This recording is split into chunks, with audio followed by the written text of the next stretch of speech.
Hi guys, and welcome to my channel. My name is Rose, and today we're going to be talking about my next 60 days.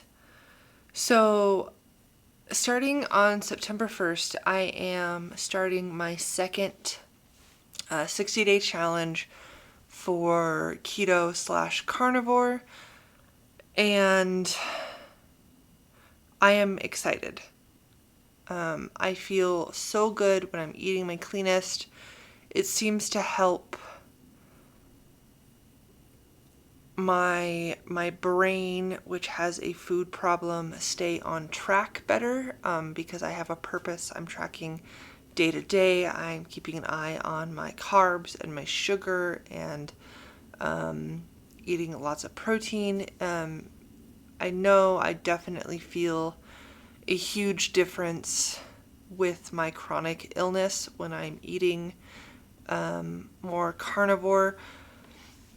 So I kind of wanted to sit down and really explain what this challenge is for me. So obviously, given the fact that it is a keto/carnivore challenge, I will be limiting my carbs. To be keto means 50 grams of carbs or less. I found in the last 60-day challenge that I really need to be under 20 grams of carbs to stay in ketosis. So my daily goal is going to be about 10 grams of carbs, which I think is pretty doable given how I seem to really enjoy eating in my natural rhythm of the day to day. You know, I'll usually start my day off with bacon and eggs and maybe some pork sausage. And that seems pretty consistent. I'm one of those people that can eat the same thing day in, day out and not really care. So, keeping in mind that I'm trying to stay under 10 grams a day, I haven't decided yet if I'm going to track my macros. If I do end up tracking my macros, I will not be counting calories, mostly because that's pretty unhealthy for my brain. And my brain, though I do suffer with an overconsumption problem, my brain likes to get competitive for some reason and then go in the opposite direction of underconsumption. So if I do track numbers, it's going to be carbs, fat, and protein. My goal for protein is to eat half of my body weight. So sitting here right now, you know, a couple of days before the challenge starts, I'm at 283, which means I've gained about a pound in 2 weeks, which, I mean, shame on me, first of all.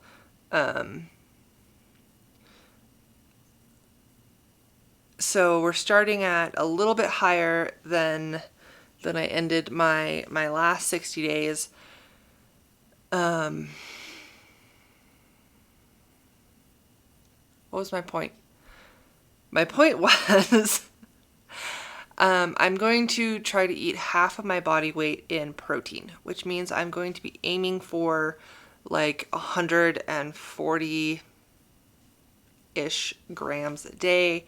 I can hit 120 pretty consistently, so we're just going to aim for that, and then if I get 140, even better. Now that my body is fat adapted, and I can't even say that. It took me about 40 some odd days during the last challenge to really become used to the higher fat intake. I don't have a gallbladder. I got it removed when I was like 20. And I have struggled with eating large amounts of fat. So part of my process with the last 60 days was to get my body used to large quantities of fat in one meal. And I did that. I believe the term is fat adept, but I'm not entirely sure. So traditionally, keto is a high fat, moderate protein kind of approach. I find that I do better with a higher protein, a moderate fat, and a low carb approach. So I'm going to be keeping my fat intake to around 100-ish grams a day. If I end up doing a 1-to-1 ratio on fat and protein, that is okay with me. We're just going to make sure that if I do that, I am not... Hi, kitty. Yeah. Did you have a good snack? Are you gonna jump? Yep. Okay. That I'm keeping an eye on the scale to make sure that that is not increasing my weight instead of decreasing my weight. Now, in terms of the scale, historically the scale has not been my friend. I will purposefully be logging the number on the scale, but not putting any amount of importance on it. Just because at the end of my last 60 days, I had kind of fallen off the wagon a little bit. I was struggling really hardcore with cravings, and my scale went up. At one point, I was 278, and then I shot up to 282, and that's kind of where I stayed. And then I went back and I took my body measurements, and I took them before I started the challenge, and I took them at the end of the challenge, and I had lost inches.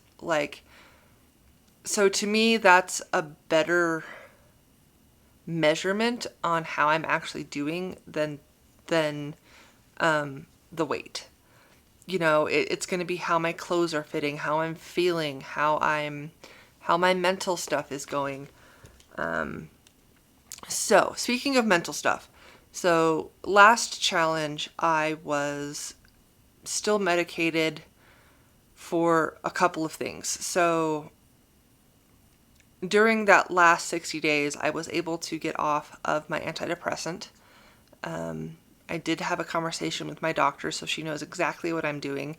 She knows why I'm doing it, how I'm feeling. She's thrilled. My lab results from last year to this year are phenomenally better. If I feel like showing those, I will, but we'll see. I need to do a little bit more research into what all of that mean and what the ratios need to be and whatnot before I feel comfortable really discussing what those numbers mean.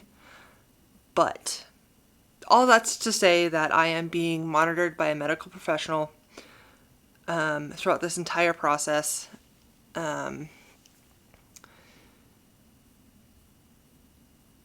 Mental health. So, pills. So, the last 60 days, I was medicated with an antidepressant. I was on a muscle relaxant. I was on a restless leg syndrome medication and a heart rate blood pressure medication. So the reason why I'm on those is because I have been diagnosed with major depressive disorder, generalized anxiety disorder, complex PTSD. I'm sure there's one or two more things in there that I have. I have restless leg syndrome, which is a neurological disorder that causes improper signals to my legs to need to move as I'm falling asleep. And I suffer from postural orthostatic tachycardia syndrome, which just means that my heart rate goes super high and my blood pressure tanks. And I am on a medication that lowers my heart rate, blah, blah, blah, blah. So I was able to get off of the muscle relaxant. Oh, muscle relaxant is due to my cerebral palsy, which is a spastic condition for me that affects the entire right side of my body. Mostly, I do feel the effects on my left side, but because that side is normal, I can really power through this spasticity. But I was able to get off of the antidepressant and the muscle relaxant because keto is helping my cerebral palsy. It's helping the spasticity. It's helping my energy levels. I did a video on keto and cerebral palsy because I was shocked.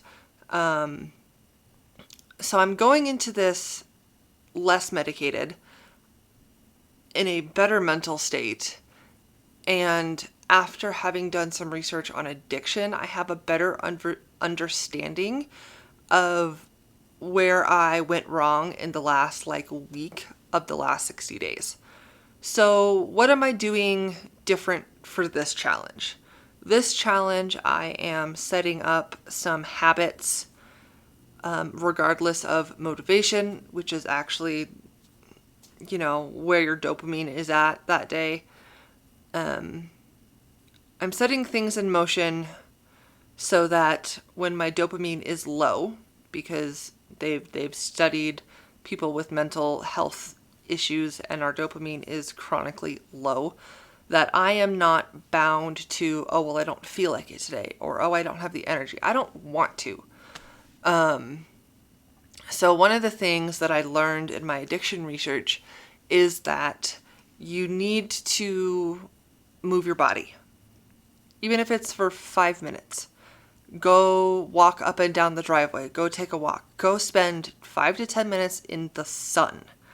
So the last couple of days, I've done that. Now, granted, it's 48 hours. It'll be, 4 days by the time my next challenge starts here on the 1st.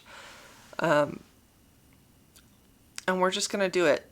And if I'm not able to get outside, like if it's snowy or if I'm in a POTS flare, I have 3-pound weights that strap around ankles and wrists, and I will be utilizing those to move my body if I can't get outside.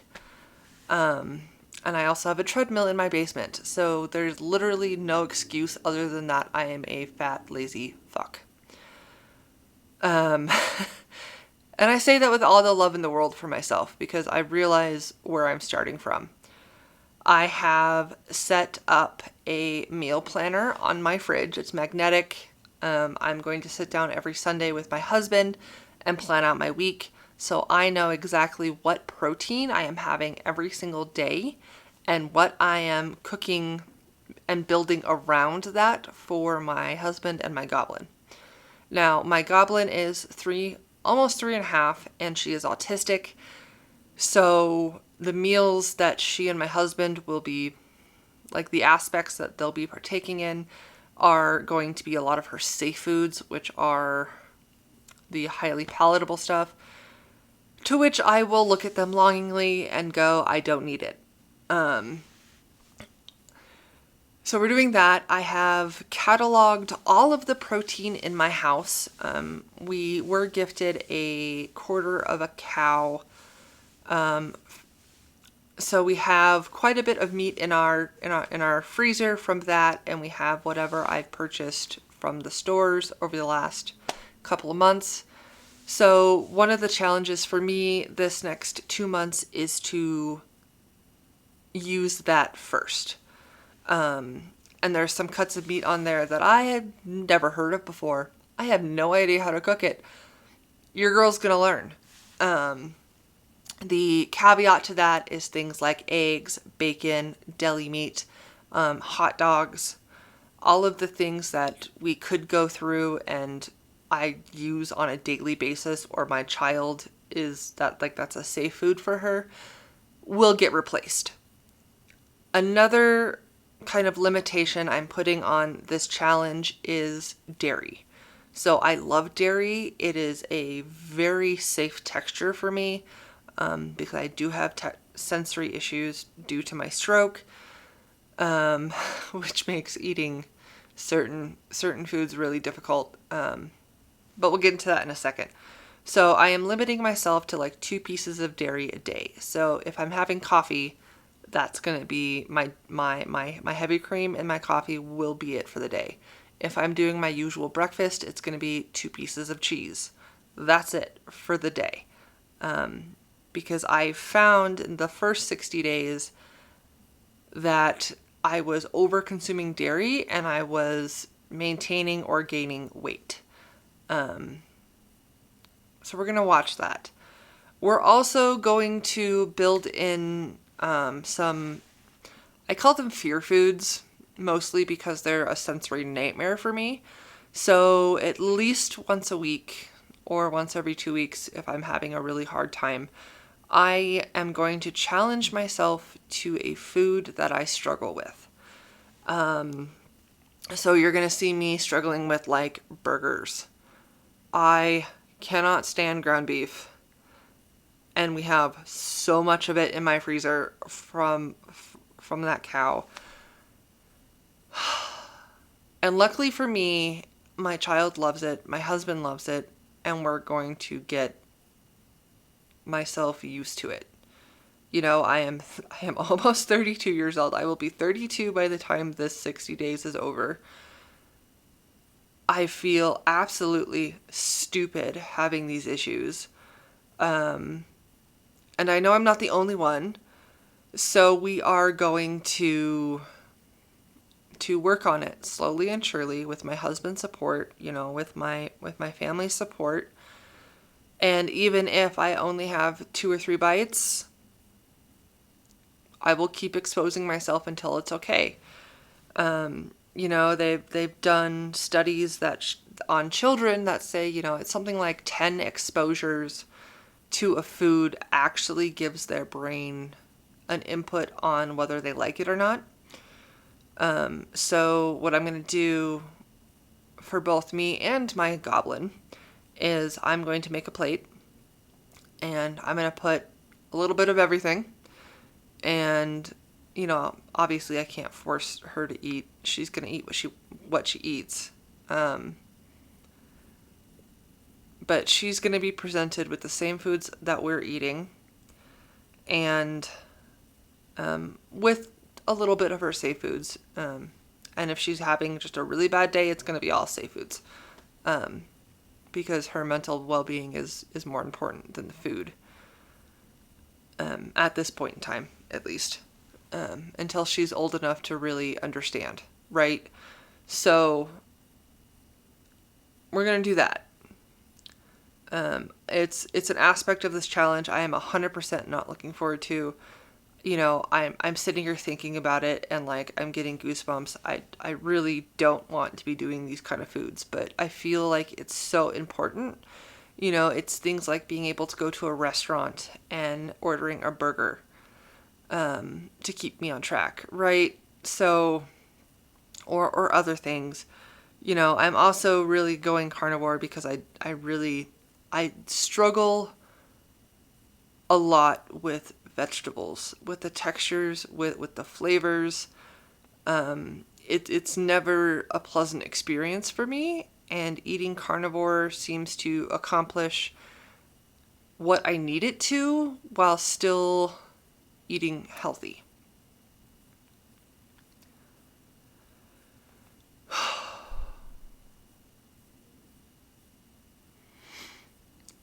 So as with last time, I do have my trackers in place. I have replenished my trackers on my bathroom mirror. We've got obviously my carnivore tracker.